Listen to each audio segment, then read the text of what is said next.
Ikaw na magsara. Huwag mo tapusin. Hintay mo. Ako na lang mag-ano. Bumay ko na, tinatapos ko.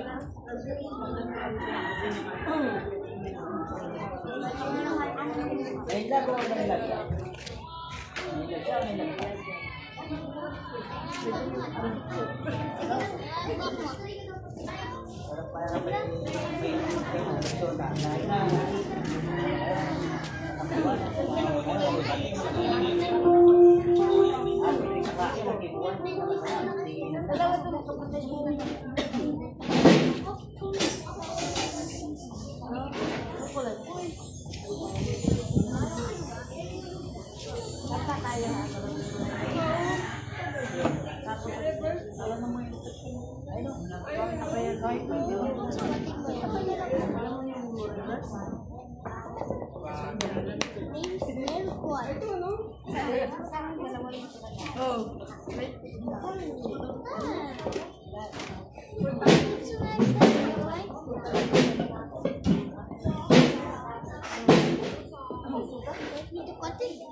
Amen. Good morning po sa bawat isa sa atin, mga ka-church. Amen. Good morning po. Welcome po sa bawat isa sa atin. Narito po tayo upang purihin natin ang ating Panginoon. Pasalamatan sa buhay natin. Amen po ba? Amen. Hallelujah. Ayan balik.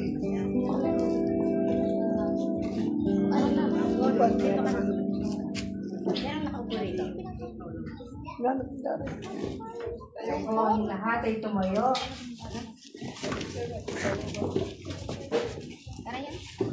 Yan. Purihin ka, O Diyos. Salamat po sa magandang umaga. Narito po kami mga anak mo. Salamat sa pag-iingat mo. Nakasig po kami sa malulati. Dito sa kahit sa mga. Ikaw ay aming kasagputan. Dahil po, O Diyos, na isin niyo ang puso kisipan. Upang magkarapat dapat kami sa aming paglapit sa iyo, O Diyos. At salamat sa kabutihan mo. Tunay na hindi ka po nagbabago sa amin.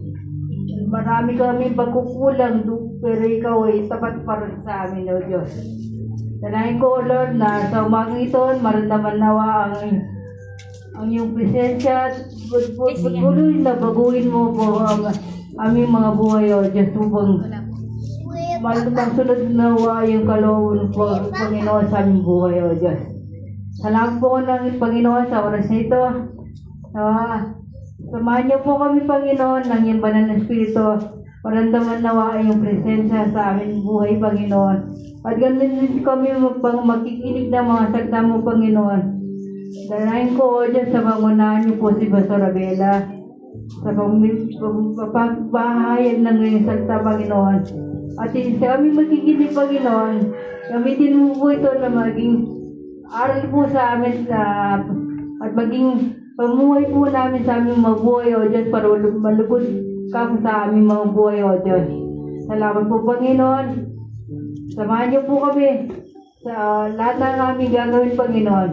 Tunay na wala kami magagawa, Panginoon, kung wala ka sa aming buhay, Panginoon.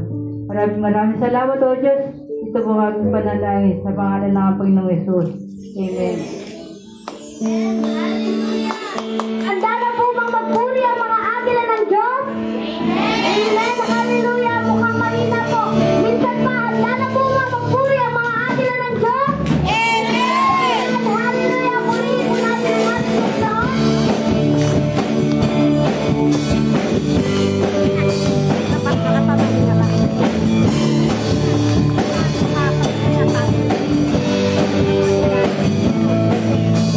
Tulad ng mga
napakabuti ng Panginoon sa ating mga buhay. Amen. Amen. Hallelujah.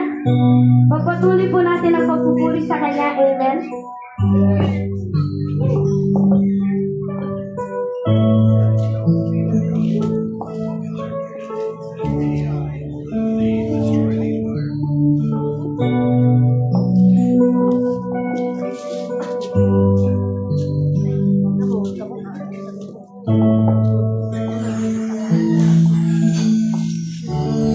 Buhay ko, ikaw ang buhay.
Dakila ka.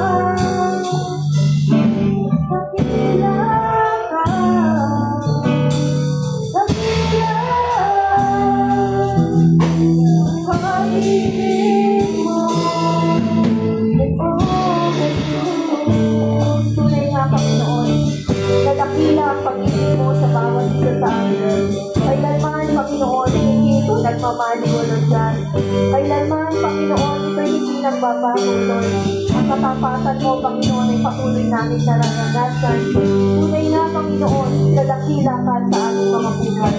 Kaya naman, O Diyos, sa umaga nito, kami patuloy na nagpupuri. Dinadakila, Panginoon, ang iyong banal na pangalan, Lord God.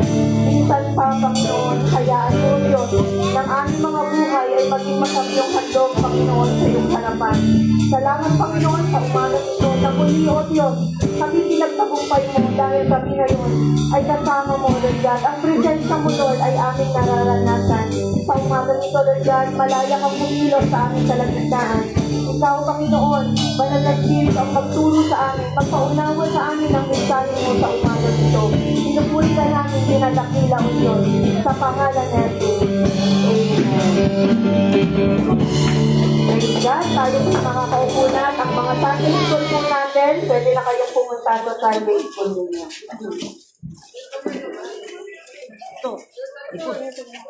Napakasarap magpuri sa ating Panginoon. Amen. Lalo na kung inaawit po natin yung kadakilaan ng Panginoon sa ating mga buhay. Natunay nga, sa pag nararanasan po natin ito araw-araw, hindi pwedeng hindi tayo magpasalamat. Hindi pwedeng hindi tayo magpuri sa Kanya. Amen. Yan. Good morning po. Batiin mo yung katabi mo. Good morning. Yan. Praise God.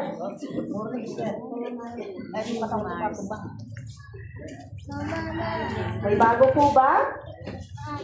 Wala. Wini-welcome ko po ang aking firstborn. Yan. Muli nakasama po namin siya sa pananambahan sa ating Panginoon. Welcome po yan. Sino sa inyo yung naisabuhay na yung mensahe ng ating Panginoon nung nakaraang linggo? Basta't kasama ko ang Diyos. Basta't kasama mo ang Diyos. Naranasan po ba natin to? Na hindi tayo nag-iisa. Basta't kasama mo ang Diyos, may kapayapaan kahit may pagsubok. Na kapag kasama mo ang Diyos, may tagumpay sa gitna ng laban. At kapag kasama mo ang Diyos, may pagbabago sa ating mga buhay. Amen. Naisagawa po ba natin to? Nai-apply po ba natin ito sa ating mga buhay sa isang linggo? Yan, patuloy po nating ipanalangin sa ating Panginoon. Ngayon naman po ang mensahe ng ating Panginoon. Yan, para mas lalo po tayong ma-encourage. Mas lalo nating makilala kung sino ang Diyos na ating pinaglilingkuran. Nang sabi niya po dito, pabasa nga po ng lahat. Amen. Totoo po ba yan? Totoo po ba ang mensahe ng Panginoon na walang mahirap sa Kanya? Amen. Basahin po natin sa Jeremiah 32 verse 27. Sabi niya, "Behold, I am the Lord, the God of all flesh. Is there anything too hard for me?" Sabi po niya, ako si Yahweh, ang Diyos ng lahat ng tao. Walang bagay na mahirap para sa atin. Sino dito sa inyo ang may pinagdadaanan na mahirap na bagay? Sa umagang ito, i-encourage po tayo, palalakasin tayo ng ating Panginoon. Patatatagin niya yung ating pananampalataya sa Kanya. Dahil ang sabi niya, walang mahirap sa Diyos. Totoo po yun. Nang sabi niya, ito ay nagsisilbing matatag na paalala na may limitasyon ng tao, pero pagdating sa Diyos, walang mahirap sa Kanya. Dito po sa Book of Jeremiah na to, isinulat po ito sa panahon ng krisis ang Jerusalem. At sila po ay sakop ng Babylonia. At dito yung mensahe po na to kay Jeremiah ay ang mensahe ng Panginoon. Bumili siya ng lupa sa Anatot. Na ito po ay sumisimbolo na sa gitna ng hopeless situation po nila, ito ay sumisimbolo ng future restoration ng ating Panginoon. May tinangako sa kanila ang ating Panginoon na in humanly speaking, parang walang sense. Pero dito ay pinahayag ng Diyos ang isang makapangyarihang katotohanan na sabi niya po dito, may mahirap ba sa Panginoon? Ako si Yahweh, ang Diyos ng lahat ng tao, walang bagay na mahirap para sa atin. Pinapaalala po ngayon ng ating Panginoon sa atin sa umagang ito, na sa atin, sa paningin po natin, maraming imposibleng mga bagay. Pero pagdating sa ating Panginoon, lahat ay posible. Amen? Sabi po, sa buhay ng lahat ay dumadaan sa mahirap na moment. Di po ba? May mga mahihirap na situation po tayong pinagdaanan. Pero kung babalikan po natin, if you look back, di ba? Nakita natin ngayon, ay wala palang mahirap sa Diyos. Yung sitwasyon po natin na parang wala nang solusyon. Yung problema na parang hindi na maaayos. Grabe Lord, ang laki na ng problema ko, paano mo ito maaayos? Pero ang sabi po niya, walang mahirap sa Diyos. Yung pangarap na parang hindi na mangyayari, ay hanggang dito na lamang ako. Pero minsan, sinasabi natin yan, pero sabi po natin, Lord, parang hindi ko na kaya. Lord, mukhang tapos na. Lord, parang wala naman akong magagawa. Yes, may mga pagkakataon po na wala talaga tayong magagawa. Di po ba? Naranasan na po ba natin yung mga bagay na yon na kung tinitingnan natin yung sitwasyon natin, wala akong magagawa dito, Panginoon. Pero, sabi po niya, pag naniwala tayo sa ating Panginoon, meron pala magagawa ang Diyos sa ating mga buhay. Na sa atin wala tayong kakayanan, pero ang Diyos may kakayanan. Hindi natin kayang kontrolin ang future. May nakakaalam po ba ng future natin? Wala. Pero ang Lord, siya yung nakakaalam ng lahat. Kaya sabi nga niya, for I know the plans I have for you. Plans to prosper you and not to harm you. Plans to give you hope and a good future. Kaya siya yung nakakaalam ng future natin. Kaya bakit hindi natin ipagkatiwala sa Kanya? Dito sa mundo, hawak nila ang bit. Bit ba yun o bit? Bit. Pero sa Diyos, hawak ng Diyos ang buhay natin, di po ba? Hawak ng Diyos ang future natin, ang present natin. Di po ba? Kaya, sabi niya sa pag-aaralan po natin sa umagang ito, walang mahirap sa mundo. Kung ipagkakatiwala natin ito sa kamay ng ating Panginoon. Hindi natin kayang ayusin ang lahat ng problema. Pero ang magandang balita na sasabihin sa atin ng Panginoon sa umagang ito, ang Diyos ay hindi limitado na tulad natin. Habang tayo ay may limitasyon, ang Diyos ay may kapangyarihan na kumikilos sa ating mga buhay. Kaya paano tayo magtitiwala sa Diyos sa gitna ng mga imposibleng bagay sa ating mga buhay? Ang Diyos ng lahat ng laman ay makapangyarihan at walang mahirap po sa Kanya. Kaya sa umagang ito, ang nais po ng ating Panginoon ay ilagay natin sa ating isip, sa ating puso, na pag sa Kanya, walang mahirap. Yung imposibleng mga bagay sa ating mga buhay, magkakaroon ng posibilidad sa Kanya. Paano tayo magtitiwala sa kapangyarihan ng Diyos sa gitna ng mahirap at imposibleng sitwasyon? Una, sabi niya po, recognize God's authority. Paano tayo magtitiwala sa kapangyarihan ng Diyos? Sa gitna ng mahirap o imposibleng sitwasyon, recognize God's authority. Kilalanin ang kapangyarihan ng Diyos. Doon lamang po tayo magkakaroon ng tiwala. Kung makikilala natin na ang Diyos nating pinaglilingkuran ay makapangyarihan. Amen po ba? Amen. Na siya yung paglalaanan natin, pagbibigyan natin ng buong pusong pagtitiwala. Tingnan po natin yung illustration po natin dito sa buhay po ni Abraham. Sabi niya po dito, basahin po muna na yung verse natin.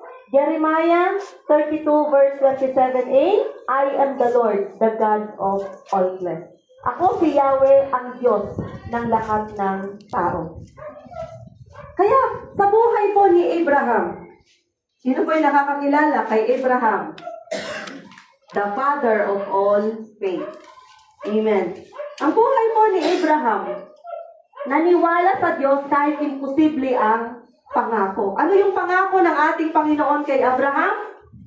Siya ay magkakaroon ng lahi na kasing dami ng bituin sa kalangitan. Samantalang sa present situation niya, kahit isang anak, wala siya.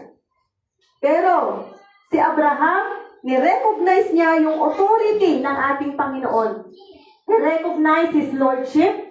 Kilala ni Abraham yung pagiging Diyos ng Diyos na kanyang pinaglilingkuran. Na siya ang Panginoon ng lahat. Hindi siya limitado sa kanyang sitwasyon. Kapag kinilala mo ang Lordship ng ating Panginoon, mawawala ang takot niya. Di po ba? Pag kilala mo kung sino ang Diyos na pinaglilingkuran mo, mawawala yung mga pag-aalinlangan mo. Kaya nga, nung sinabi ng Diyos kay Abraham, nalisanin mo ang lugar mo ng Ur at pumunta ka doon sa lugar kung saan ituturo ko sa iyo. Walang pag-aalinlangan si Abraham na sumunod sa ating Panginoon. Dahil nandoon na kinikilala niya ang kapangyarihan ng Panginoon na kanyang pinaglilingkuran at kilala niya ang Diyos niya. Kaya sa atin din, di po ba? Pag kilala mo kung sino yung nag-uutos sa iyo, wala kang pangamba na sumunod. Wala kang agam-agam, susundin ko kaya siya o hindi. Kung kilala mo kung sino yung nag-uutos sa'yo, direct, susunod ka. Di po ba? Katulad po ng mga sundalo, di po ba may mga head po sila? Pag sinabi ng commander-in-chief sila na go to that place, pumupunta sila. Wala silang question. Ano po yung gagawin namin doon? Paano kami pupunta doon? Walang mga question. Pumupunta sila, sumusunod po sila. Ganon po si Abraham. Nung sinabi ng ating Panginoon na pumunta siya sa lugar na ituturo sa kanya ng ating Panginoon, pumunta po siya ng walang agam-agam. At dito pa, sa reverence His power. Kapangyarihan ng ating Panginoon ay walang imposible po. Kilala po ni Abraham ang ating Panginoon. Kaya nga, nung pinangako kay Abraham, nasabi niya, magkakaroon ka ng kasing dami ng bituin ang iyong lahi. Naniwala po siya. Kung sa present situation nila, ilang taon na po si Abraham nang siya po ay nagkaroon ng Isaac? 100 years. Wala si Tatay Ando, no? Kasi si Tatay Ando, 75 years old. Mas matanda pa po nun si Abraham kay Tatay Ando kasi 100 years old nung si Abraham nung nagkaroon po siya ng Isaac. At si Sarah, ilang taon na po siya nun? 90 years old. Sino po dito yung may pinakamataas na edad? Ayan, si Nanay. Ilang taon ka, Nanay? 74. Kapo-birthday lang po ni Nanay. Oh, mas matanda pa si Sarah kay Nanay. Di ba? 16 years. Pero parang batang-bata si Nanay, di ba? Still look young. Praise God. Siguro ganyan din po si Sarah. Noong mga panahon po na yon, na kahit na 90 years old pa rin siya, pero batang-bata pa siya. Di ba? Kaya nga, nung nagkaroon po sila ng Isaac, 100 years old and 90 years old. Kung titingnan po natin, imposible na yun, di po ba? Pero ang sabi nga po, walang imposible sa ating Panginoon. At walang mahirap sa Kanya. At dito, rely on His sovereignty. Hawak niya ang lahat. Ang past natin, ang future natin, at ang present natin. Kaya nga, nung sinabi ng Panginoon, di ba, binigyan na po sila ng promise po nilang Isaac. Nasabi sa kanya ng Panginoon, ialay mo ang iyong Isaac sa akin. Gano'ng kahirap yun, di ba? Kung iisipin niya, kung hindi kilala ni Abraham, ang Diyos na kanyang pinaglilingkuran, paano siya susunod? Pero dahil kilala niya ang Diyos na kanyang pinaglilingkuran, nung sabi ng Panginoon na ialay mo si Isaac, hindi siya nagdalawang isip. Umakyat sila sa Mount Moriah. Pero nung time na iaalay na niya ang Panginoon, si Isaac, nag-provide ang Panginoon ng substitute ni Isaac na iaalay. Pero nakita ng Diyos kung gaano ka-authentic, kung gaano ka 100% si Abraham na may tiwala sa ating Panginoon. Dahil alam ni Abraham na walang mahirap sa ating Panginoon, na hawak niya ang past, present, at future ng ipinangako sa kanyang si Isaac. Alam niya na sa mga panahon na yon, sabi nga po niya, muling bubuhayin ng Panginoon si Isaac. Hindi po nag-alinlangan. Kaya sa atin din, sa mga oras na ito, nais po ng ating Panginoon na maniwala tayo sa ating Diyos. Nakatulad po ni Abraham, hindi po siya nag-alinlangan. Ni-recognize niya ang authority ng ating Panginoon, ang kapangyarihan ng Panginoon sa kanyang buhay. At ang napakahalaga po nito, kilala natin kung sino ang pinaglilingkuran natin bago tayo maniwala na walang mahirap sa Diyos na ating pinaglilingkuran. Kung may doubt po tayo, hindi po natin magagawa ng 100% trust sa ating Panginoon.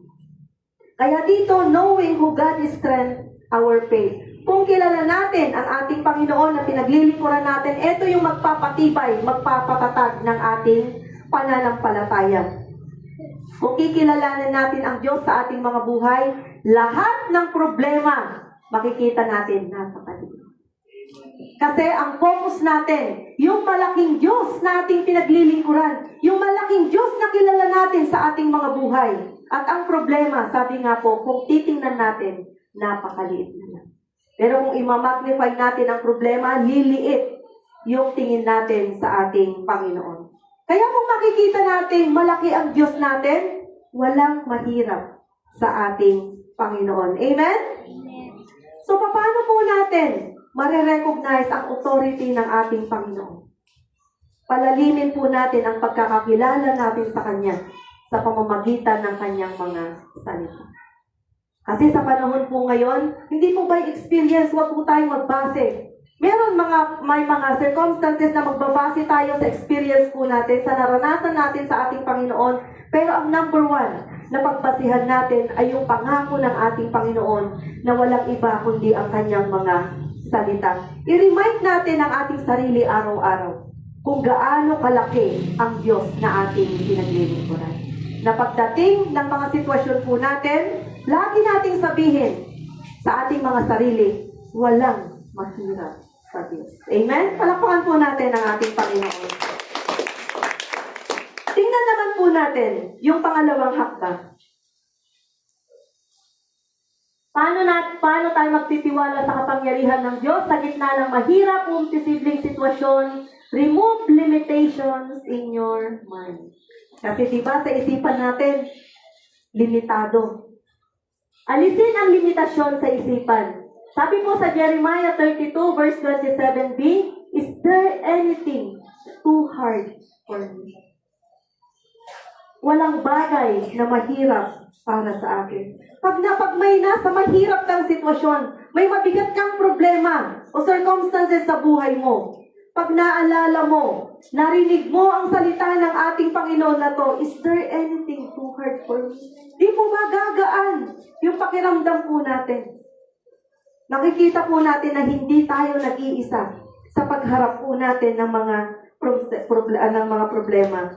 Minsan, hindi ang problema ang hadlang, kundi ang limitasyon sa ating mga isipan. Kaya dito, sa isipan po natin, nililimitahan natin ang Diyos base sa experience po natin.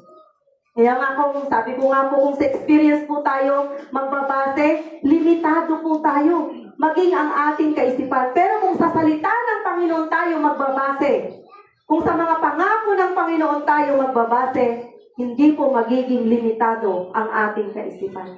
Magdidepende po tayo sa kapangyarihan ng ating Panginoon at masasabi natin, walang mahirap sa ating Panginoon. Kaya ano po yung pangalawang sinasabi po sa atin ng ating Panginoon? Para ganap po natin siyang makilala sa umagang ito, remove limitations in your mind. Alisin po natin yung limitasyon sa ating isipan. Huwag nating limitahan ang kapangyarihan ng Diyos na kayang gumawa ng mga imposibleng bagay sa ating mga buhay. Tingnan po natin ang buhay po ni Gideon. Yan.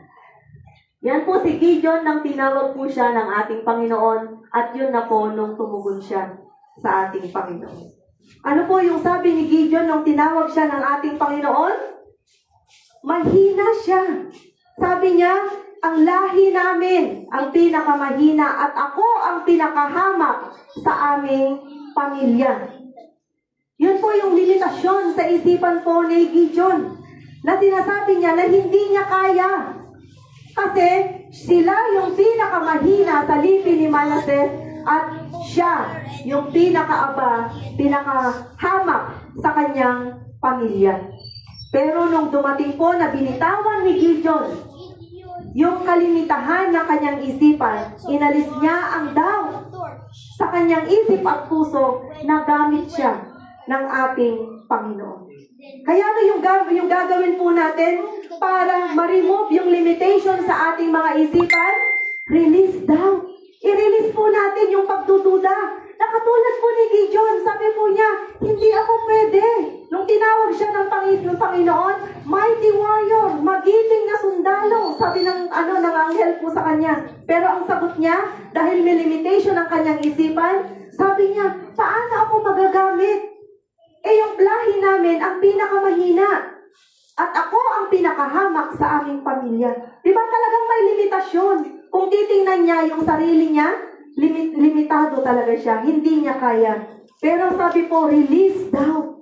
I-release po natin yung pagdududa. And reject unbelief. Kailangan i-reject po natin, itanggi natin yung hindi pananampalataya sa ating mga isipan. Hindi lahat ng iniisip po natin ay tama. Kung ito'y pagkakatiwala natin sa ating Panginoon. Faith begins where unbelief ends. Magsisimula ang pananampalataya kung tutuldukan natin yung pag-aalinlangan sa ating mga isipan. Ganun po yung ginawa po ni Gideon. Alam niyo po yung mga sundalo na ibinigay sa kanya, 32,000. Yung ibinigay na sundalo kay Gideon para labanan ang mga taga-Babylonian. Pero dumating yung time nang sabi ng Panginoon, hindi, marami yan. Kasi gustong ipakita ng ating Panginoon kay Gideon ang kapangyarihan niya. Gustong ipakita ng ating Panginoon kay Gideon na yung limitadong kaisipan niya, pag ibibigay niya ito sa ating Panginoon, walang mahirap sa ating Panginoon. Kaya yung 32 na yon naging 10,000 na lang. Tinanggal yung 22. Pagdating sa 10,000, naging 300 na lang. At yun yung mga nakasama po ni Gideon na yan. 300 men na lang po siya. Pero ang kabuuan po niya, alam niyo po sila lahat noon, 32,000. Pero gustong ipakita ng ating Panginoon yung kapangyarihan niya kay Gideon na kaya niya kumilos sa kanya, i-remove lang ni Gideon ang limitation sa kanyang isipan. I-release lang niya yung pagdududa at i-reject lang niya yung unbelief sa kanya. Kaya dito, humingi si Gideon ng sign. Nang sabi po ni Gideon, kung talagang gagamitin mo ako, Panginoon, dito na, nakukumbinsihan na sila. Ganon tayo kadalas, di po ba? Gusto nating subukan ng ating Panginoon. Gusto nating kumuha ng confirmation sa Kanya. Sige nga, Lord, kung totoo. Di po ba? May mga ganun po tayong kaisipan. Una, sabi po ni Gideon, sabi niya, sige nga, Lord, kung talagang gagamitin mo ako, eto, sabi po niya, mabasa ng hamog ang balahibo ng tupa habang tuyo yung palibot ng lupa. Ang gusto ni Gideon, yung balahibo lang ng tupa ang mabasa.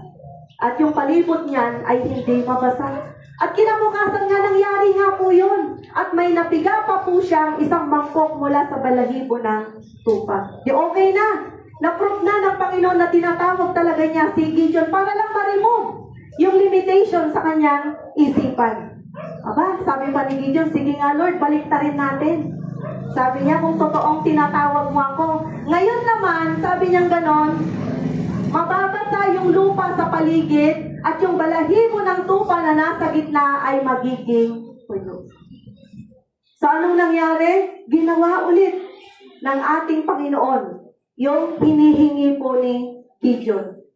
Kaya doon, nawala na yung limitation sa isipan po ni Gideon. Aminin po natin sa ating mga sarili na katulad ni Gideon, ganun din po tayo. Marami po tayong gustong patunayan muna ang Lord sa atin. Humihingi tayo ng sign. Pag binigay na ng Lord yung first sign, Sir, Lord, pwede pa po ba pangalawang sign? Minsan hindi pa tayo kontento. Pangatlo pa, Lord. Hanggang sa hingi na tayo ng hingi ng sign, pero tayo hindi umaaksyon. Kaya sa umagang ito, ang mensahe ng ating Panginoon sa atin, walang mahirap sa Kanya, pero alisin natin yung limitation sa ating isipan. Ano yung kailangan po natin gawin? Renew your thinking. Baguhin po natin yung ating kaisipan. At iugnay po natin ito na pagdating sa Lord, walang mahirap sa Kanya. Amen? Kaya nga po dito, yung 300 men, hinati po yan ni Gideon sa 4 na pangkat. Pinangunahan niya po yung isa. At yung 3 nandoon. At alam niyo po, yung mga Midianite na mga panahon po na yon, grabe silang kadami. At ano po yung gamit lamang po nila? Hindi po sila gumamit ng mga tabak. Hindi po sila gumamit ng mga pana. Kundi ang gamit lamang po nila, trompeta, banga at sulong. Doon nila ginapi ang mga Midianite. Di po ba? Pagdating sa Panginoon, walang mahirap sa Kanya. Kaya napatunayan po ni Gideon na sa gitna ng laban, hindi sila ang nakipaglaban. Kasi gaano na lang ang 300 men, 300 soldiers na kasama po niya kumpara sa mga kalaban po nila. Pero ang Diyos ang lumaban para sa kanila. Naalala niyo po yung mensahe po natin nung nakaraan sa buhay po ni David at ni Goliath? Kung titingnan mo si David, kumpara kay Goliath, paano niya ito tatalunin? Pero dahil sabi din po ni David, sa kapangyarihan ng Diyos, lalabanan kita. Ganun din po ang ginawa po nila, Gideon, na sa pamamagitan ng trompeta, ng banga at ng sulo, natalo nila ang libo-libong mga kalaban po nila. Sa buhay po natin, ilang mabibilang pa po sa kamay po natin ang problema natin, di po ba? Kaya sa umagang ito, ang sinasabi po ng ating Panginoon sa atin, remove limitations sa ating isipan. Katulad po ni Gideon, bakit siya nagtagumpay? Dahil rinilis niya ang doubt sa kanyang isipan. Rineject niya yung unbelief at renew niya yung kanyang kaisipan. Na pagdating sa Diyos, walang mahirap sa Kanya. Amen? Kaya palitan po natin yung ating mga negatibong kaisipan ng salita ng ating Panginoon na walang imposible sa Kanya. Ang faith po natin ay nalilimitahan kung limitado ang ating kaisipan. Kaya huwag nating limitahan ng Diyos dahil pagdating sa Kanya, walang limitation sa ating Panginoon. May mahirap po ba sa Diyos? Wala. Sabi niya sa Kanyang salita, walang mahirap sa akin. Next po, tingnan po naman natin ang buhay po ni pangatlong ano po natin? Hakbang. Kung paano po tayo magtitiwala sa ating Panginoon. Rest in God's ability. Magtiwala sa kakayanan ng Diyos. Sabi niya po sa Luke 1:37, for with God, nothing will be impossible. Sapagkat walang anumang bagay na hindi kayang gawin ng Diyos. Another verse po, na talagang pagka na ito po yung mineditate po natin, ito yung pinander natin sa ating mga isip at ating mga puso, tunay nga na magkakaroon tayo ng kalakasan, ng katatagan sa ating pananampalataya na pagdating sa ating Panginoon, wala pong mahirap sa Kanya. Nang sabi po niya dito, sapagkat walang anumang bagay na hindi kayang gawin ng ating Panginoon. Katulad po ng verse po natin, I am the God of all flesh. Is there anything too hard for me? Walang mahirap sa ating Panginoon. Kaya dito, sabi niya po sa Lucas 1:37, sapagkat walang anumang bagay na hindi kayang gawin ng ating Panginoon. Walang imposible po sa ating Panginoon. Kaya nga, pag nangarap po tayo na kasama ang Diyos, hindi po imposible. Kaya sabi nga, ang pangarap, walang bayad yan, kaya lakihan mo na. Kasi yan ang gagawin ng Panginoon sa ating mga buhay. Nang sabi po niya, yung desire ng iyong puso na pinagkatiwala mo sa ating Panginoon, ipagkakaloob ng ating Panginoon po yan. Sabi, ang kapayapaan ay dumarating kapag nagtiwala ka sa kakayanan ng Diyos. Hindi mo kailangang gawin lahat. Kailangan mo lang magtiwala sa Kanya. Rest in God's ability. Magtiwala sa kakayanan ng Diyos. Kung tayo po, sa kakayanan po natin, kitang-kita po natin ang limitasyon po natin. Masasabi natin sa ating sarili, hindi ko kaya. Di po ba? Pero pagdating sa ating Panginoon, pag ibinilagay mo na sa kamay ng Panginoon ang sitwasyon po natin, makikita natin na walang mahirap sa Diyos. Tingnan po natin ang buhay po ni Esther. Yan. Yun po yung si King Xerxes at yan po si Esther. Ano po yung hinaharap po ni Esther? Na hindi natuloy? Hindi natuloy ang plano ni Haman sa tulong ng Diyos. Ano yung kinakaharap ni Esther? Papatayin. Ipapapatay ang lahat ng mga Hudyo. Di ba? Ang hirap nun. Yung mga kalahi mo, ipapapatay. At yung panahon po na to, alam niyo po ba, hindi siya po pwedeng humarap sa hari. Kahit na asawa po siya ng hari, hindi po siya pwedeng humarap hanggat hindi siya pinapatawag ng hari. Kapag hindi tinuro ng hari sa kanya yung kanyang sentro, yon, anong gagawin kay Esther? Ipapapatay siya. Pero tingnan po natin kung gaano makapangyarihan ang Panginoon sa kanyang buhay. Ano yung ginawa ni Esther na naging sandata po niya? Na nag-rest siya sa God's ability, tinawag niya yung kanyang mga kababayan, yung kanyang mga kalahi na magsagawa sila ng prayer and fasting. Di po ba sa church po natin may sinasagawa po tayo every third of the month? Meron po tayong tinatawag na prayer and fasting. At nakikita po natin kung gaano makapangyarihan ang prayer and fasting. Alam niyo po, nung tinawag po ni Esther ang kanyang mga kababayan na magpi-prayer and fasting po sila ng 3 days and 3 nights. Doon kumilos ang kapangyarihan ng Diyos kay Haring Xerxes. Yung pinsan po niya na si Mordecai, yun po yung umampun noon kay Esther kasi ulilang lubos na po si Esther. Pero meron siyang pinsan na siya si Mordecai, yun yung nag-alaga po sa kanya. Dumating po yung time na si Mordecai na iligtas niya yung hari sa 2 bantay na nagplano na patayin ang hari. Noong mga panahon po na yon, lahat pala ng mga pangyayari sa kaharian, nakalagay lang yan sa logbook. Nilalagbook lang po nila yon. Kung ano yung mga incident, kung ano yung naging reward po nun. Kaya alam niyo po kung paanong naisip ng hari, hindi pinatulog ng Panginoon ang hari. Kaya naman naisip ng hari na ipabasa yung logbook doon sa kanyang katiwala. Binasa po yun at nakita doon yung ginawa ni Mordecai. Sino ba si Mordecai? Siya ay isang kilalang Hudyo.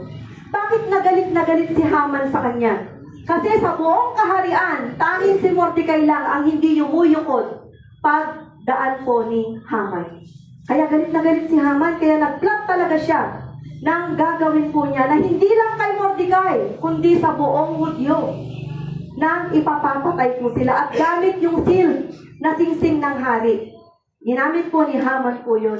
Pero sabi ko nga po, napaka makapangyarihan ang ginawa po ni na Esther na nag-prayer and fasting sila, kaya naman hindi nakatulog ang hari. Kaya nung binasa yung logbook ng kaharian, sabi ng hari, ano ang pabuya na naibigay kay Mordecai sa ginawa niya sa akin? Sabi ng tagabasa, wala. Sa palagay ninyo, yung hari magkakaroon ng ganong sitwasyon kung hindi nag-prayer and fasting sina Esther? Hindi. Hindi lang nakatulog ang hari dahil gawa yun ng kapangyarihan ng ating Panginoon. Bakit nag-prayer and fasting sina Esther? Dahil nag-rest sila sa ability ng ating Panginoon. Na pagdating sa kanila, wala silang magagawa kahit na asawa pa siya ng hari.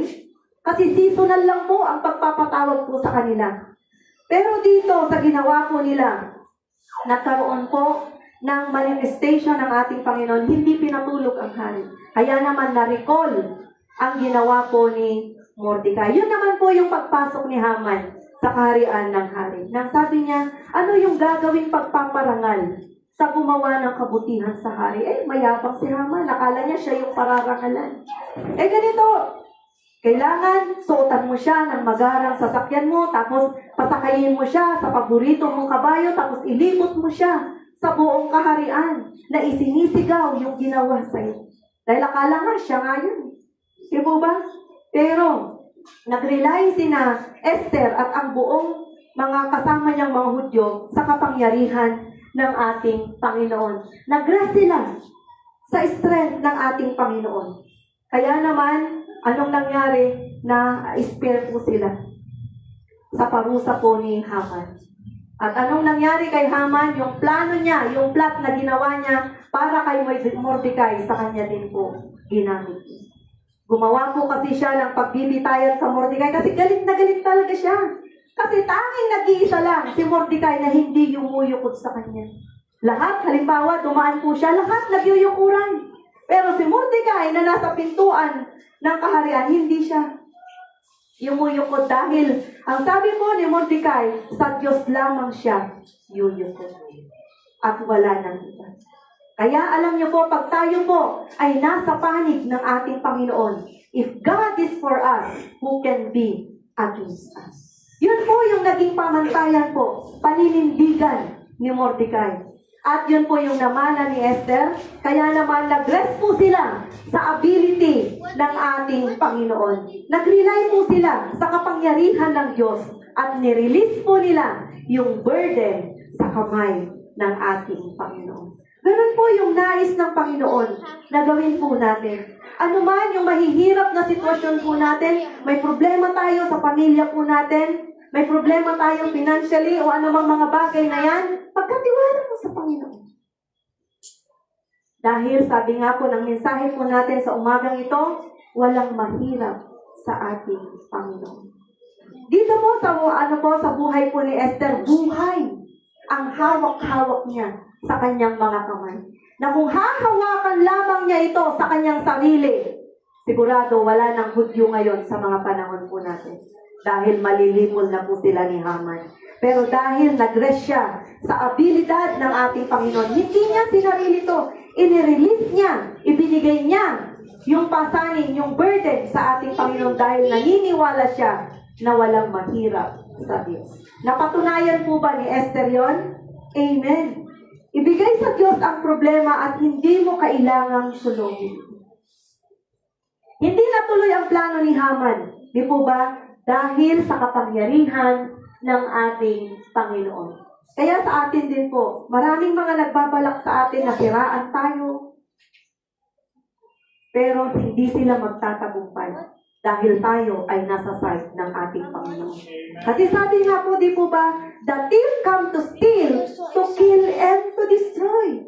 But God, sabi nga po niya, pumunta siya para bigyan ka ng buhay abundantly. Yun po yung pangarap ng ating Panginoon. Yun po yung nais ng ating Panginoon sa ating mga buhay. Kaya, ano yung gagawin po natin? Mag-rest lamang po tayo sa ability ng ating Panginoon. Na pagka sa ating Panginoon, walang mabagay na hindi kayang gawin ng ating Panginoon. With men, it is impossible, but with God, all things are possible. I-surrender po natin sa Diyos ang lahat ng mga imposible sa ating mga buhay. Yung mahirap na sitwasyon po natin, bigay po natin sa ating Panginoon at magtiwala po tayo sa abilidad ng Panginoon na kaya niyang gawin in His perfect time. Amen. So, alam na po natin ngayon yung mga gagawin po natin pagdating po ng mga imposibleng mga sitwasyon ng ating mga buhay. Next, yung pang-apat po na hakbang na kailangan po natin gawin, response with radical faith. Hindi lamang po sapat na tayo ay manampalataya. Kapag naniwala ka sa Diyos, dapat may action ka. Yes, Lord, naniniwala po ako, pero wala ka namang ginagawa. Wala ka namang paghakbang na ginagawa sa iyong buhay. Ito po yung makikita po natin ngayon, yung buhay po ni Jeremiah. Na nung si Jeremiah po, nung mga panahon po na to, siya po ay nasa kulungan pa. Nung inutusan siya ng ating Panginoon na bilhin yung bukid po na yon. Sabi niya, kapag naniwala ka sa Diyos, dapat may aksyon. At sa Mark 9:23, all things are possible to him who believes. Mangyayari ang lahat sa sino mang may pananampalataya. Ang pananampalataya po ay paniniwala sa mga bagay na hindi pa natin nakikita. Pag naniwala tayo, makikita po natin. Na sa mundo, to see is to believe, pero sa ating Panginoon, believe and you will see. Maniwala muna tayo bago natin makita yung bunga ng ating pananampalataya.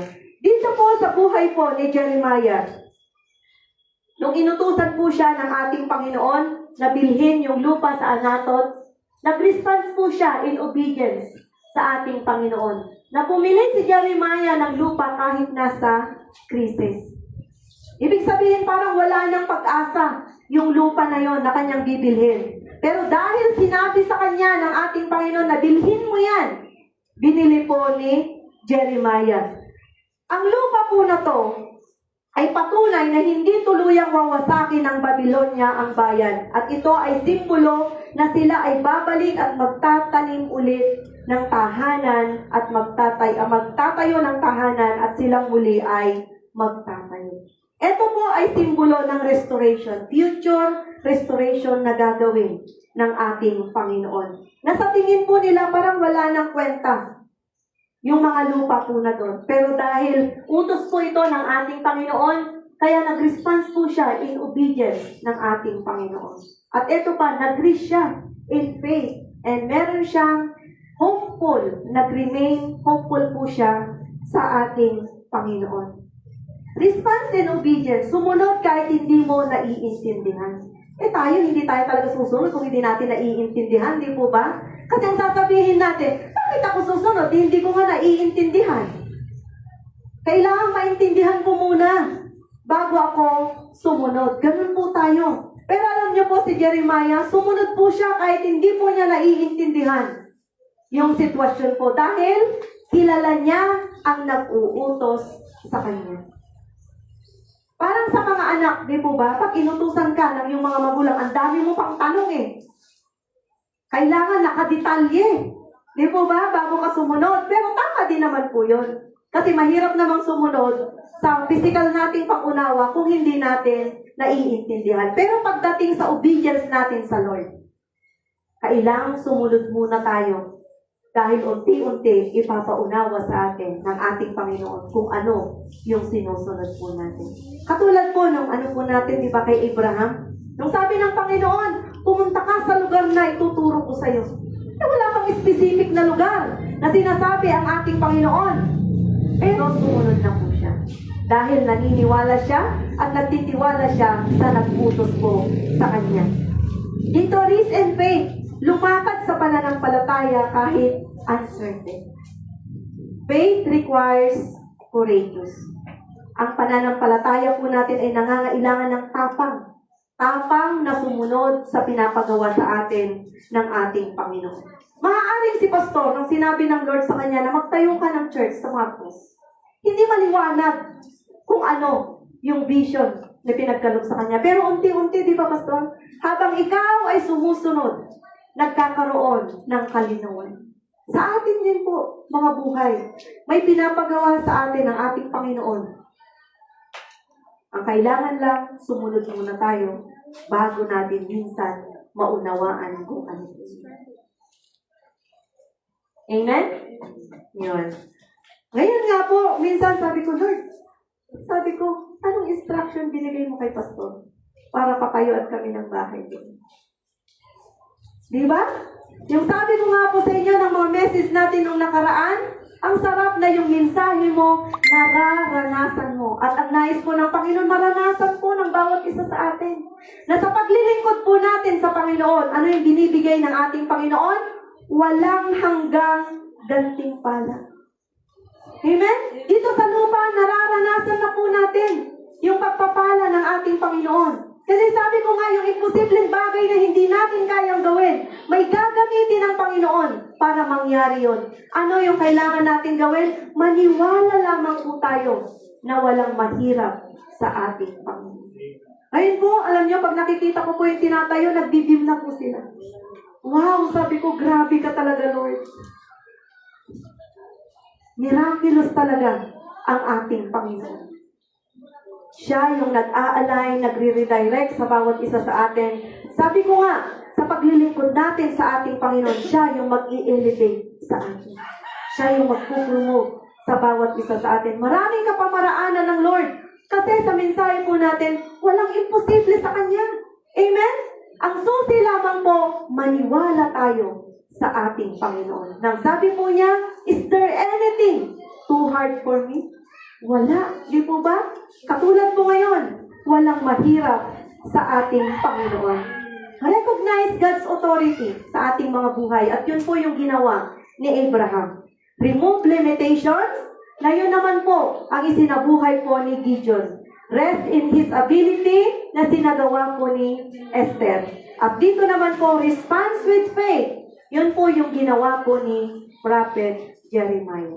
Alam niyo po si Jeremiah nung tinawag ng ating Panginoon, nasa age po siya ng 17 to 25 years old. Kaya nga po ang sabi po ni Jeremiah, bata pa ako Panginoon, hindi ako marunong. Pero ang sabi ng Panginoon sa kanya, sumunod ka lang sa akin. Ituturo ko sa iyo kung ano yung mga dapat mong gawin. Kaya sa mga kabataan natin, huwag nating maging, ay bata pa ako Lord, nag-aaral pa kasi ako Panginoon, hindi pa ako pwede.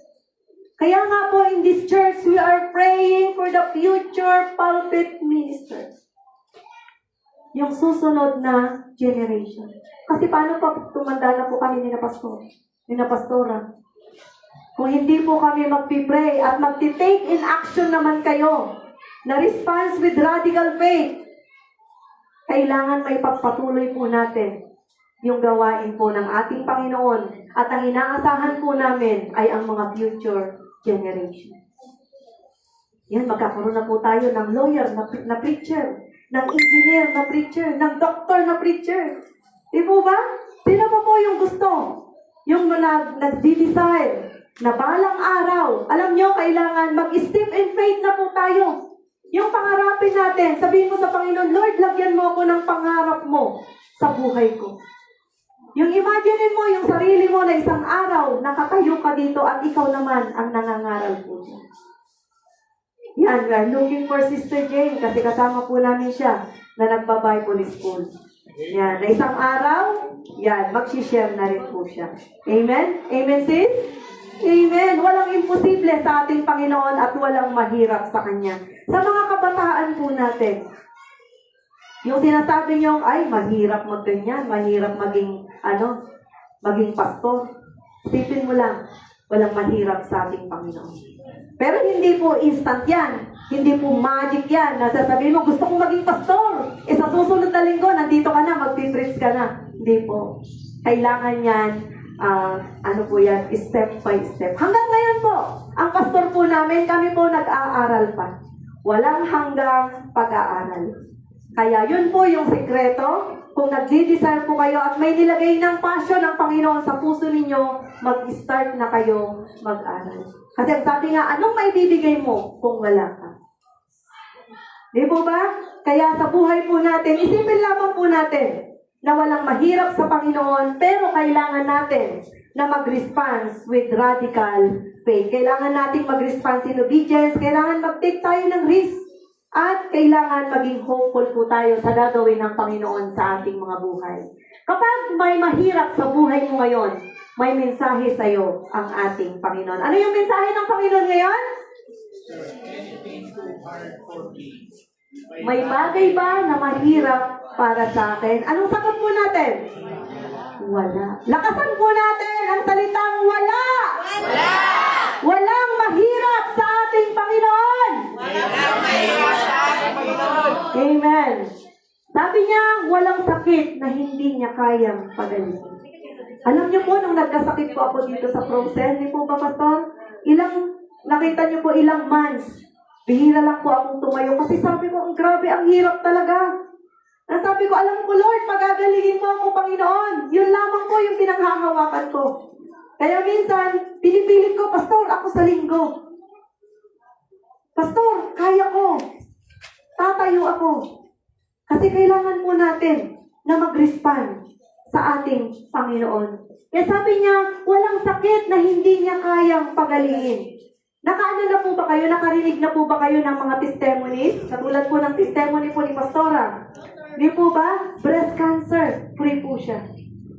Na nandun na nakaranas siya ng maraming sakit. Pero, sabi niya, walang sakit na hindi kayang pinagaling ng ating Panginoon. Amen? Ngayon, masisigla po tayo. Malalakas po tayo. Wala po tayo nararamdang sakit at karamdaman sa ating mga katawan.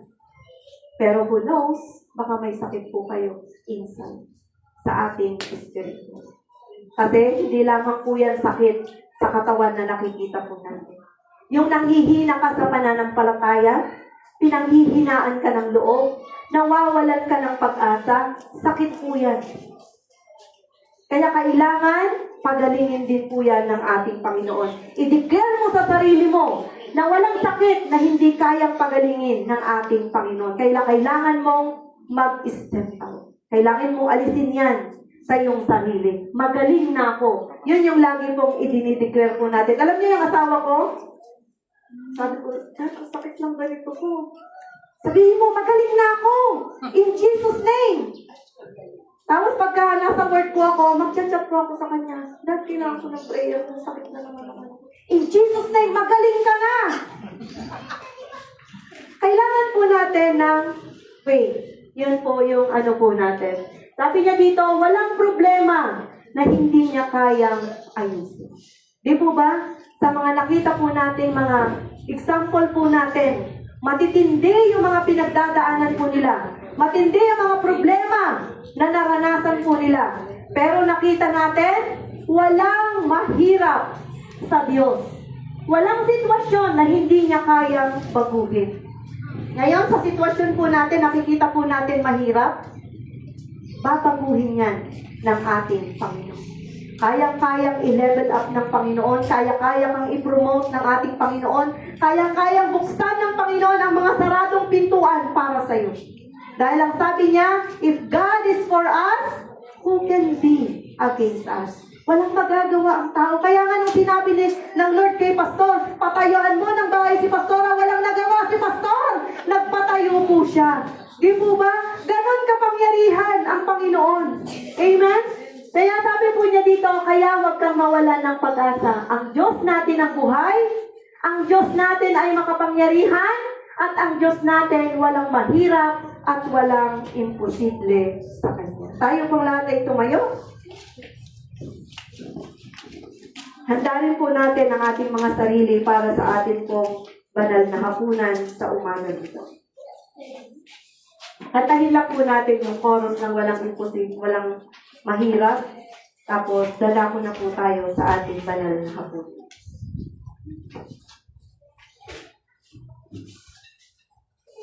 Hallelujah, Jesus.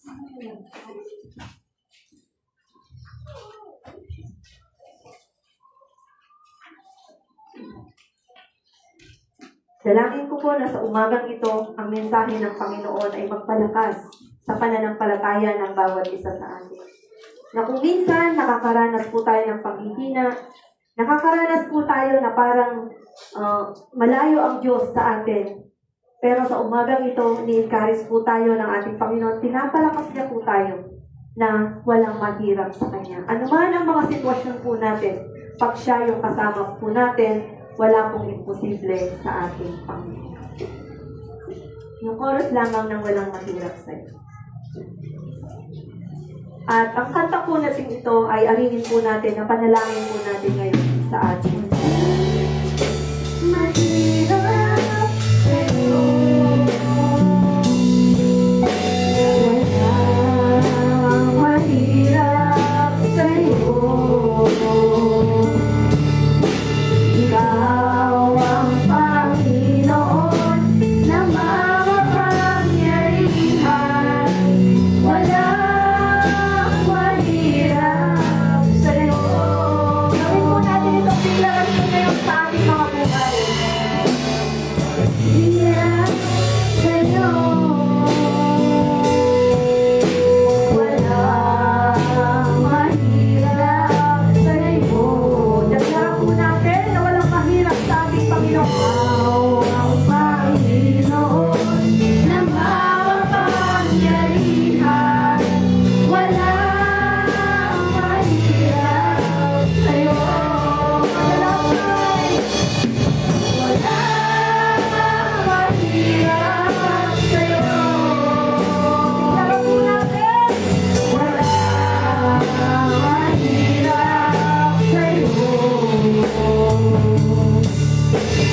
Ikaw ang Panginoon na makapangyarihan. Walang mahirap sa'yo. Tunay nga, Panginoon, na dinideklara po namin sa umagang ito, Lord God, na kapag kasama ka po namin, Panginoon, walang mahirap sa'yo, Lord. Ano man ang mga sitwasyon ng bawat isa sa amin, ikaw ang nakababatid, Panginoon, O Lord God. Kaya sa umagang ito, Lord, binubukan ang aming mga labi, Panginoon, at pinaniniwalaan ng aming mga puso, O Lord God, na walang mahirap sa'yo, Panginoon. Lahat ng bagay, Panginoon, pag pinagkatiwala namin, Panginoon, sa iyong paanan, O Lord God, walang mahirap sa'yo at walang imposible sa'yo, Lord God.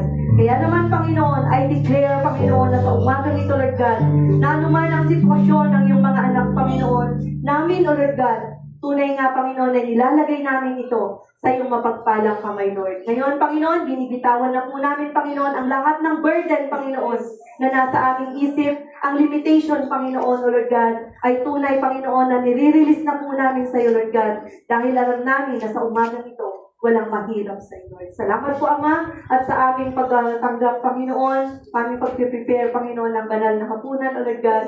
Hayaan mo, Lord God, na linisin mo ang bawat isa sa amin na narito, Lord, upang kami ay maging katanggap-tanggap, O Lord God, maging worthy, Panginoon, sa pagtanggap, Panginoon, ng iyong katawan at dugong, Panginoon, sa umagang ito, Lord God. Salamat po, Ama, sa pangalan ni Jesus. Amen. Hawakan na po natin ang tinapay at ang dugo. May nais lamang po akong basahin sa inyo ang babala po patungkol sa banal na hapunan. Ang hapag ng Panginoon ay isang taimtim na pagpapahayag ng kamatayan ng Panginoon hanggang sa siya'y muling pagparito. Isang paalala ng kanandahang loob ng Diyos na sa pamamagitan ng kanyang mabiyayang pagpatawad sa ating mga kasalanan, ito ay hindi lamang isang ritual ng iglesia, kundi ito isang pagsunod sa utos ng ating Panginoon. Hindi nito napapatawad ang ating mga kasalanan, subalit sinasalamin nito ang bagong tipan ng pakikipag-ugnayan natin sa Diyos sa pamamagitan ng kamatayan ni Jesus sa krus ng Kalbaryo. Ito rin ay isang mahalagang pagpapakita na ating pakikipag-isa sa katawan ni Kristo. Ito ay ang iglesia. Ito naman ang babala. Ang babala ni Apostol Pablo ay nagsisilbing paalala sa atin na ang hapag ng ating Panginoon ay isang gawaing pinag-isa, hindi pagbahabahagi ng mga mananampalataya kay Kristo. Maring pinapaalala ni Apostol Pablo na ang hapag ng Panginoon ay isang banal na gawain at dapat igalang. Ang pakikibahagi nito ng hindi nararapat ay nagbubunga ng hindi maganda. Ang hindi nararapat na pagtanggap at pag-inom ng elemento ay isang kasalanan sa katawan at dugo ng ating Panginoong Jesus. Dahil dito, kinakailangang saliksikin nating mabuti ang ating sarili upang ating matiyak ng buong kamalayan na tayo karapat-dapat na sumalo sa banal na hapunan. Kaya mataimtim po tayong makipag-ugnayan ngayon sa ating Panginoon bago po tayo tumanggap ng banal na hapunan. Salamat, Panginoon, sa paglilinis mo sa bawat isa sa amin sa umagang ito, Lord God, upang maging karapat-dapat po kami, Panginoon, na sumalo sa iyong banal na hapunan. Patuloy po kayong manalangin sa inyong mga sarili para sa Panginoon. At inihiling po si Pastor na ipanalangin ng tinapay.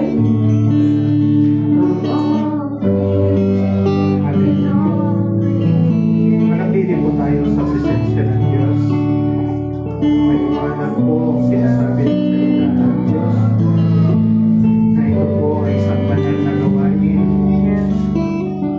Nasa habang ginagawa natin ito, naalala natin ang ginawa ng Diyos sa krus ng Kalbaryo. Huwag nga po natin kahiyaan na ito ay maging hatol po sa ating sarili. Kaya po, kung meron po tayong mga galit, meron tayong mga kasalanan sa harapan ng Diyos, tuwaksin natin ito sa tingin ng tawad upang maging karapat-dapat tayo at hindi maging kahatulan sa atin ang pagkikisa sa banal na hapunan. Haring aming Diyos na makapangyarihan sa lahat. Salamat sa pagkakataon na ito na makibahagi kami sa banal na hapunan bilang pag-alaala namin sa iyong ginawa sa krus ng Kalbaryo. Tinataas namin sa iyong Panginoon ang mga elemento dito. Ang tinapay na nagsisimbolo ng iyong katawan na naghirap sa krus ng Kalbaryo. Tumanggap ng pahirap, tumanggap ng latay para sa aming mga kasalanan sa bawat hagupit, Panginoon, na sa bawat hagupit na tinanggap mo. Ito'y pagtanggap mo, Panginoon, ng kasalanan namin, pag-ako, at bilang kapatawaran po ng bawat kasalanan po namin, at sa bawat sakit na naranasan mo, Panginoon, ay kagalingan, O Diyos, sa mga karamdaman ng sakit na naranasan po namin. Father God, maging, Panginoon, ang Diyos, O Lord, na nagsisipulo, Panginoon, ng iyong dugo na bumuhos sa krus ng Kalbaryo. Paspasan ko ito, Panginoon, at sa pag-inom namin, O Diyos, maging karapat-dapat po kami malinis, Panginoon, dahil sa bawat patak na dumaloy, Panginoon, kalinisan po ang bawat sarili po natin. Paspasan mo nga po, Panginoon, ang mga elemento ito. Tinapay at ang Diyos na nagsisimbolo ng iyong katawan at ng iyong dugo. Lord, na habang sabay-sabay po kami pagkain na tumino ng mga elementong ito, Father God, maranasan po namin ang iyong presensya. Maranasan namin ang kagalingan ng makaramdaman namin. Maranasan namin, Panginoon, ang paglilinis ng mga sarili po namin, O Diyos, at higit sa lahat, maranasan namin ang iyong presensya. Father God, we thank you for everything. We give all the glory, honor, and adoration in the mighty name of our Lord Jesus Christ.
Panginoon at ibinibigay ko naman sa inyo. Nung gabing siya'y pinagkanulo, ang Panginoong Jesus ay tumampot ng tinapay, nagpasalamat at pinagpirapire sa iyo at sinabi, ito ang aking katawan na inihahandog para sa inyo. Gawin ninyo ito bilang pag-alala sa akin. Tanggapin po natin ang tinapay. Taas po natin ang juice. Matapos maghapunan, tumampot din siya ng kopa at sinabi, ang kopang ito ang bagong tupa na pinagtitibay ng aking dugo. Nung iinumin ninyo ito, gawin ninyo ito bilang pag-alala sa akin, sapagkat kapag kakain kayo ng tinapay at iinom ng kopang ito, ipinapahayag ninyo ang kamatayan ng Panginoon hanggang sa muli niyang pagparito. Tanggapin po natin ang simbolo ng dugo ng ating Panginoon.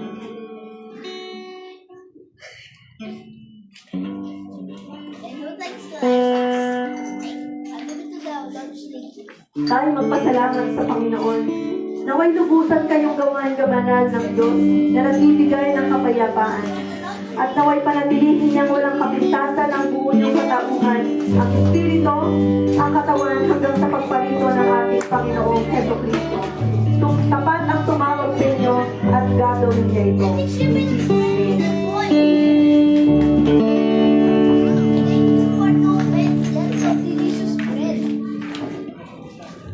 Amen. Makapupo na po muna tayo. Prepare po natin ang ating sarili para po sa pagkakaloob.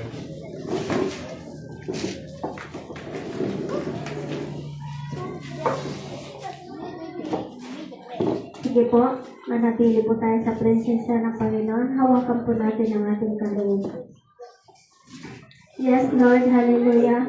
Salamat po Diyos sa napakagandang mensahe po, Panginoon, na ihatid mo sa bawat isa sa amin. Lord, manatili po naman kami sa iyong presensya, O Diyos. Lord, narito po, Panginoon, ang mga lingkod po, Panginoon, mga anak mo po, Panginoon. Muli hanggang wakas po, Panginoon, paghahawakan na namin ang iyong salita.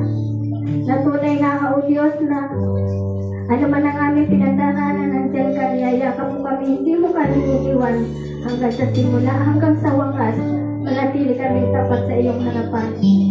Lord, salamat o Diyos sa bawat isa na narito. Patuloy mo pa ng pagpalain po, Panginoon, sa kanilang mga trabaho po, Panginoon. Sa araw-araw po, Panginoon, Lord, ibuhol mo, Panginoon, ang pagpapala sa bawat isa po, Panginoon. Lord, salamat sa buhay ni Pastora Bella, Pastor Alan, Pastora Mili, na patuloy na ginagamit mo, Panginoon, para sa mga congregation po, Panginoon, para kami, O Diyos, ay palakasin sa aming spiritual life. Lord, napakabuti mo, Panginoon, pagpalain mo kanilang mga buhay. Patuloy mo, Panginoon, sila na bigyan ng kalakasan sa araw-araw po, Panginoon. Lord, dalahin ko po, Panginoon, ang mga magkakaloob po, Panginoon. Pagpalain mo rin po, Panginoon, sila sa ikalalago ng aming ministry po, Panginoon. Kaya, O Diyos, sa iyong papuri, salamat sa pangalan ni Jesus. Amen.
Amen. Tayo pong lahat ay manatiling nakatayo, manatili po sa presensya ng Diyos, at tayo po ay magwakas ng panalangin. Salamat o Lord sa matagumpay na araw na ito na binigay niyo po sa amin. Salamat Lord sa mga salita mo na nagmuli nagbigay ng lakas. At gaya nga po ng panalangin namin o Lord, ito nga po ay naging matagumpay. Salamat sa salita mo Lord, at nawa ito'y naitibok po sa aming puso at isipan. At gagamitin po namin ito, Panginoon, sa lahat ng pagkakataon na paglaban at paglabanan ang lahat ng sitwasyon. Dahil kung kasama po namin kayo, Panginoon, Lord, katagumpayan dahil walang imposible sa iyo. Father God, thank you po sa buhay ng bawat isang naririto. Patuloy na pagpalain mo po ang bawat isa. Patuloy na ingatan mo ang bawat pamilya. Sa bawat may karamdaman, I pray in the name of Jesus. Lord, healing be upon them. At sa mga kasama po namin, O Lord, na hindi nakarating, O Diyos, abuti po sila ng iyong mapagpalang kamay. Ingatan mo rin po sila, basbasan ng Panginoon, at patuloy mo, Diyos, na Ilayo mo sila sa mga karamdaman at gawa ng kaaway ng Diablo. Father God, thank you for everything. And we want to receive the blessings, O Lord, that you have given us, O Lord, to this day, hanggang sa mga susunod na araw. Salamat, Panginoon, sa iyong pangako na kung kami magtitiwala sa iyo, Lord, lahat ng bagay ay mangyayari dahil walang imposible. Itaas po natin ang ating mga kamay, tanggapin natin ang pagpapala ng Diyos. Ibuhos mo, Lord, ang pagpapala sa iyong mga anak. Ibuhos mo, Panginoon, sa kanilang pamilya. Ibuhos mo sa kanilang mga pangarap. Ibuhos mo ang pagpapala, O Diyos, sa maging sa iglesia ito. Pagpalain mo ng lubos at sa bawat plano ng iglesia ito, Panginoon, ibuhos mo ang pagpapala, ibuhos mo ang katagumpayan, ibuhos mo, O Diyos, ang iyong Santong Espiritu sa bawat tahanan at sa bawat membro ng iglesia nito at sa bahayan nito, Panginoon. Ibuhos mo ang iyong pagpapala. Sa kapangyarihan ng Diyos Ama at sa pagsama ng Espiritu Santo, sa pag-ibig ng ating Panginoon, dakilang Diyos, salamat sa mga bagay na ito na pinapakita niyo po sa amin. Umayo tayo, dalhin natin ang kapangyarihan ng gagaling sa Diyos.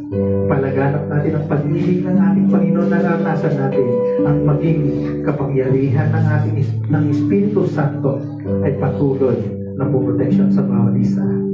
Purihin ang Panginoon. God bless us all in the name of Jesus Christ we pray. Amen! Amen! Amen! Tapos na po ang gawain.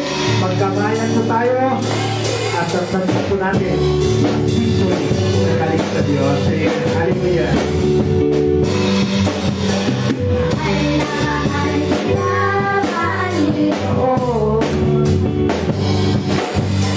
Mahal na mahal kita, Panginoon. Kailan may ika'y mapapalik, pagkaligid mo'y lang. Mahal na mahal kita, Panginoon. Habang buhay, makikinang sa'yo. Habang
Thank you.